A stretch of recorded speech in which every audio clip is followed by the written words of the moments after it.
So my friend here came across this post on Instagram that Sagg, we pronounce it as Sagg Eco Village is organizing some event, and she literally dragged me into this. We had no clue that something like this exists in Kashmir, and they're going to be workshops and everything.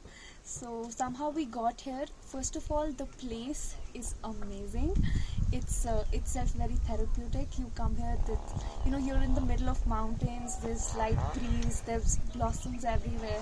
It's amazing. You don't feel like you're in the middle of the city anymore. You're not in the middle of the city anymore, but it's a very interactive, immersive experience, and you feel very in touch with yourself coming here. It's like a little retreat in the middle of nowhere, but it's really beautiful. I'm really glad that we came here away from all the noise.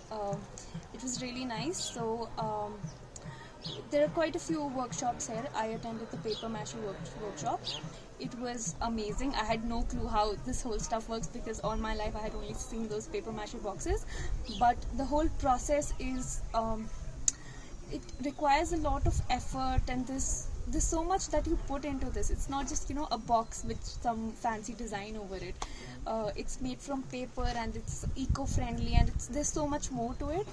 I went for the art therapy thing, and it was such a nice, liberating experience. You don't even realize how much weight you're carrying on yourself, and the people who were conducting the workshop, they said, just take a piece of paper, you can go wherever you want in the village, and you can sit and you can spend some time with yourself, and basically just get whatever is in your head out on paper. And it was just such a lovely, lovely, lovely experience. I would highly recommend everyone to visit this place at least once. I think it's like nothing else I've seen before. We were actually in shock how nobody knows about this place because this is such an amazing place, and it's been there since the last few years, but people don't know about it. So it's actually really nice, and I think more and more people should come. Yeah. Thank you, Sagg Eco Village. Thank you so much. Sagg. Sagg. We're still calling it so Sagg. much. Thank you.